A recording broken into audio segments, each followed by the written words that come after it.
अवधूत चिंतन श्री गुरुदेव दत्त. आपण मागच्या भागात 2 आकडा द्वितीय स्थान कुंडलीतला याचा अभ्यास केला. तर आज आपण 3 आकड्यावर कॉन्सन्ट्रेट करणार आहोत आणि पुढचे काही 1-2 भाग त्या 3 आकड्याच्या महत्त्वाकडे लक्ष देऊन अभ्यास करणार आहोत. आता हे आकडा आपण जे म्हणतो ना, अंकशास्त्राप्रमाणे मूलांक वगैरे असं सगळं असतं. मी जेव्हा 3 आकडा म्हणतो तेव्हा जन्मतारखेत किती वेळा 3 येतो किंवा कुठलाही आकडा 1 किती वेळा येतो, 2 किती वेळा, तसं 3 किती वेळा येतो, नंतर पूर्ण जन्मतारखेची टोटल केली. समजा 19/6/1977 असं असेल तर 19 म्हणजे 9 नी 1 10, जून म्हणजे 6 आणि 77 म्हणजे 7 आणि 7 14 आणि 10 24 म्हणजे 6, 6 आणि 6 12 आणि हा आधीचा जो आकडा होता आपला तो असा ॲड करून जी टोटल येते त्याच्यात पण जर 3 आला तर घेतला जातो. दिवसाच्या टोटलमध्ये 3 येतोय का, महिन्याच्या टोटलमध्ये 3 येतोय का, वर्षाच्या टोटलमध्ये 3 येतोय का, आणि या सगळ्याची बेरीज केल्यानंतर सुद्धा 3 येत असेल तर आपण 3 घेत असतो. 3 तारखेला जन्म झालेले लोक, 12 तारखेला जन्म झालेले लोक, 21 तारीख आणि 30 तारीख असे सगळे 3. ठीक आहे, हे तुम्हाला लक्षात येईल. म्हणजे हे प्रत्येक वेळेला मी सांगायला पाहिजे असं नाही आहे, पण लक्षात येईल तुम्हाला. म्हणजे महिन्यामध्ये जितक्या तारखांची टोटल 3 येईल त्या सगळ्या हे आपण डेच भरला. फक्त आपली जी जन्मतारीख असते ते दिवस, महिना आणि वर्ष अशी असते. आपण हे धरतोय कुठलं, फक्त दिवसाचं धरला 3. पण जेव्हा आम्ही तुम्हाला 3 नंबरचं सांगत असतो किंवा कुठल्याही एका नंबरचं सांगत असतो तेव्हा पूर्ण जन्मतारखेत तो नंबर किती वेळा येतो आणि त्यांच्या टोटलमध्ये किती वेळा येतो हे सगळं बघून 3 लेवलला मी वर्कआउट करून तुम्हाला सांगत असतो. जितक्यांदा ज्या 3 लेवलला वर्कआउट करतो ते तुम्हाला सांगितली. दिवसाचे समज 2 आकडे असतील तर त्याची टोटल, महिन्याचे 2 असतील तर त्याची टोटल आणि वर्षाचे 4 असतील तर त्याची टोटल, असं इंडिव्हिज्युअली बघतो आणि एकत्रित पण बघतो. आता हा 3 आकडा जो आहे याच्यावर वैदिक ज्योतिषशास्त्राप्रमाणे गुरुची सत्ता आहे, गुरुचा प्रभाव आहे. गुरुग्रह बृहस्पती, तर त्याचा प्रभाव आहे. बृहस्पती हा जनरली देवगुरु बृहस्पती मानला जातो. तो पॉझिटिव्ह ग्रह मानला जातो. तो सकारात्मक दाखवतो, तो ज्ञान दाखवतो, तो अधिकार दाखवतो, तो वाढ दाखवतो, तो बरंच काही दाखवतो. अंकशास्त्र ज्या पद्धतीने मी बघतो त्याच्यामध्ये सुद्धा अनंत प्रकारचे अंकशास्त्र जगात आज अस्तित्वात आहेत. त्या सगळ्यांच्या दृष्टीने सुद्धा विचार केला तरी 3 आकडा हा क्रिएटिव्हिटी दर्शवतो, वाढ दर्शवतो, ॲनालिटिक्स दर्शवतो, बरंच काही दर्शवतो. आता ज्या प्रकारे आपण बघतो की स्वभाव कसं दाखवतो त्याच्यामध्ये 3 नंबर हा नॉर्मली तुमच्या आई वडील आणि भावंडांशी संबंध दर्शवतो. 3 आकडा जर नसेल तुमच्या जन्मतारखेत, कुठल्याही प्रकारे आलाच नाही, समजा 3 आकडा ना टोटलमध्ये आला, ना दिवस, महिना, वर्षामध्ये आला, कशातच आला नाही 3, तर काय होऊ शकतं हे आपण आज बघतोय.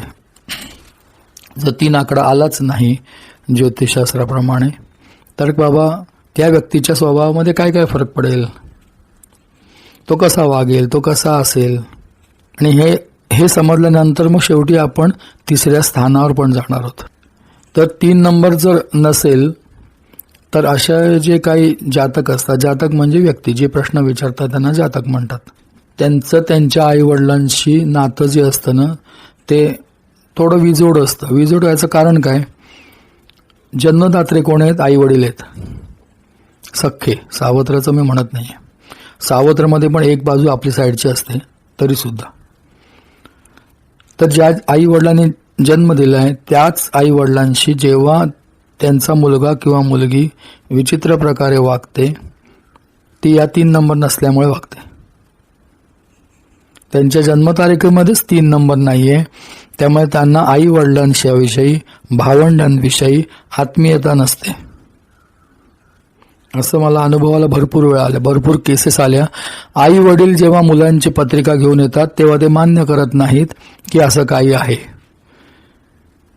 त्यांनी मान्य करणं किंवा न करण्याने विधिलिखित बदलत नाही. हा मुलगा किंवा ही मुलगी तुमच्या पोटी का जन्माला आली ह्याच्या मागे काही मागच्या जन्मांमधली कर्म आहेत. आपण आजकाल पब्लिक मीडियामध्ये ज्यावेळेला मदर्स डे असतो, फादर्स डे असतो, त्यावेळेला बघतो काय काय लोकांचं प्रेम उतू जात असतं. आई कशी याच्याबद्दल मोठमोठे लेख लिहिले जातात, वडील कसे याच्याबद्दल मोठ्या मोठ्या कविता सादर करतात. परंतु यांच्या ह्या गोष्टींवर टाळ्या वाजवणार किंवा हे सादर करणाऱ्या लोकांच्या आयुष्यात तुम्ही डोकवलं आणि त्यांच्या जन्मतारखेत जर 3 नंबर नसेल तर हे टाळ्या वाजवणारे, हे मेसेज फॉरवर्ड करणारे लोक जे आहेत ते त्यांच्या आई वडिलांशी डिटॅच असतात. बऱ्याचदा डिटॅचचा अर्थ ते एकत्रित जेवतात, खातात, पितात, आपला स्वार्थ साधतात आणि आपला स्वार्थ साधून झाल्यानंतर आपल्या खोलीत निघून जातात आणि शांत राहतात. मग मित्रमंडळींमध्ये राहतील नाही ते एकटे राहतील. जर त्यांच्यामध्ये 2 नंबर पण नसेल आणि 3 नंबर पण नसेल तर ते माणसांमध्ये राहून माणसांमध्ये नसतात. ना ते त्यांच्या आई वडिलांचे असतात, ना ते कुठल्या मित्र किंवा इतर कोणाचे असतात. ते त्यांचे तेच असतात. असे पण बरेच महाभाग आहेत. तर बऱ्याचदा अशा केसेस आल्यानंतर जेव्हा मॅच मेकिंग किंवा कशासाठी येतात केसेस आणि आई वडील विचारत असतात. खरं मॅच मेकिंगमध्ये म्हणजे आपण जे म्हणतो ना लग्न विवाह जुळवण्यामध्ये येतात त्याच्यामध्ये ह्या गोष्टीला फारसं महत्त्व नसतं. अष्टकूट बघितलं जातं, 36 गुण जुळले जातात, त्याच्यात 3 नंबरला फारसं महत्त्व कोण देत नाही. पण ह्याचा ओव्हरऑल इम्पॅक्ट जबरदस्त पडताना मी बघितलेलं आहे. माझ्याकडे आपल्या मुलाची किंवा मुलीची पत्रिका घेऊन येणारे जे आई वडील आहेत त्यांच्या मुलांच्या जन्मतारखेत जर 3 नंबर नसेल आणि मी त्यांना विचारलं का हो तुमच्याशी नीट बोलतो का किंवा बोलते का, घरात असते का, वागते का, हो छान वागतात, माझ्यावर खूप प्रेम आहे, खूप छान काम करते वगैरे, थोडंसं कामाचं हे आहे, थोडी रागीट आहे, असलं काहीतरी उत्तर देतात. जेव्हा आम्ही डिटेलमध्ये जातो कारण समोरचा माणूस खरं नाही बोलला तर आम्हाला माहिती असतं हा खरं का बोलत नाही आहे ते. मग थोडंसं स्क्रूड्रायव्हरनं स्क्रू थोडे ढील करावे लागतात त्यांचे. मग बदाबदा ओकतात. मग हो असंच करतो तसंच करतो, आमचा उपयोग फक्त त्याला जेवण करून वाढण्यापुरता आहे, आम्हाला वाटतं त्यांनी घरी आल्यानंतर आमच्याशी 2 शब्द बोलावे, तो बोलत नाही. त्याचं खाऊन पिऊन झालं की आपल्या खोलीत निघून जातो. तो लहान होता तोपर्यंत ठीक होतं, मोठेपणी आता आम्हाला असं वाटतं की हा आत्ताच आमच्याशी बोलत नाही, हा आमचा एकुलता एक मुलगा किंवा एकुलती एक मुलगी असेल तर ती जाईल लग्न करून दुसरीकडे, पण मुलगा हा एकुलता एक आहे. आम्ही उद्या म्हातारे झालो तर हा आत्ताच बोलत नाही, नंतर काय आमचा सांभाळ करणार, ही मनात एक भीती असते. पण तरी ठीक आहे, आमचा मुलगा आहे तेव्हा आम्ही त्याचं लग्न करून देणार आहोत. आता बायको आल्यानंतरही सुधराईल, डोंबलाचं सुधरेल म्हटलं, तो सुधारण्यासाठी जन्मालाच आलेला नाही आहे. तो तुमच्याशी असलेले काही कार्मिक रिकन्सिलेशन्स आहेत ती सुधारण्यासाठी आलाय, तुम्हाला सरळ करण्यासाठी आलाय, तुम्हाला दुःख देण्यासाठी आलाय किंवा तुम्हाला त्रास देण्यासाठी आलाय. त्रास कुठला? मानसिक त्रास. विषय कसा आहे, तो वाईटच करायला आलाय असा अर्थ होत नाही. ह्या दोघांपैकी कोणीतरी एकाने त्याच्याशी मागच्या जन्मी तसं वागलं असेल म्हणून तो ते परतफेड करायला आला असेल असा अर्थ धरा. कुठलाही अर्थ घेतला तरी तो आई वडील आणि भावंडांशी नीट वागत नाही, ही गोष्ट खरी आहे. आता आपण क्रिएटिव्हिटीच्या दृष्टीने बघितलं तर 3 नंबर नाही म्हणजे हा माणूस क्रिएटिव्ह नाही हे सांगायला परत काही वेगळं सांगायची गरज नाही आहे. हा क्रिएटिव्ह नसेल तर हा याच्या आयुष्यामध्ये किती प्रॉब्लेम काढणार हेही आपल्याला कळू शकतं. नोकरी असो, धंदा असो, शिक्षण असो, काही असो, ज्याच्याकडे क्रिएटिव्हिटी नाही तो माणूस ड आहे त्या बाबतीत. ह्याचा कोण ना कोणतरी ॲडव्हान्टेज घेणार, याला खाली ढकलणार. किंवा याचा व्यवसाय असेल, बापजाद्याने बसवून दिलं असेल तर ठीक आहे चालवत बसेल. ऑलरेडी ज्याचं गुडविल सेट आहे असा धंदा हा चांगला चालवेल, पण ह्याला काहीतरी इम्प्रोव्हायझेशन करायचं झालं तर ह्याचं डोकं चालणार नाही आहे. हा स्वतःचं काहीतरी बुद्धिमत्ता वापरून, क्रिएटिव्हिटी वापरून काही धंद्यात वाढ करेल. नोकरीत असेल तर नोकरीमध्ये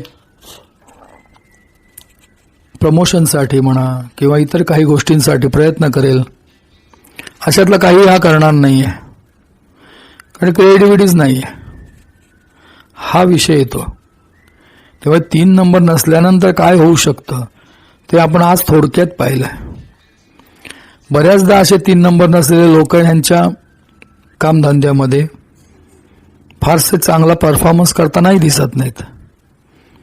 ह्याचे कारण मीमांसा आम्ही जेव्हा शोधली तेव्हा असं लक्षात आलं की त्यांचं घरातल्या कोणावर तरी राग असतो, भावंडांशी काहीतरी अनबन असते, आईवडिलांशी अनबन असते, आईवडील त्यांना नीट ट्रीट करत नसतात किंवा हे आईवडिलांशी नीट नसतात, किंवा आईवडिलांच्या साईडने काहीतरी कन्सर्न सुद्धा असते. बरेचदा काही केसेसमध्ये असं दिसलं की ते जे लोक होते, मुलं होती, त्यांचे वडील हे बराच काळ बेड रिडन होते पोलिओमुळे किंवा काय, त्यामुळे वडिलांचं प्रेम किंवा वडिलांचा सहवास असा त्यांना फारसा मिळालाच नाही.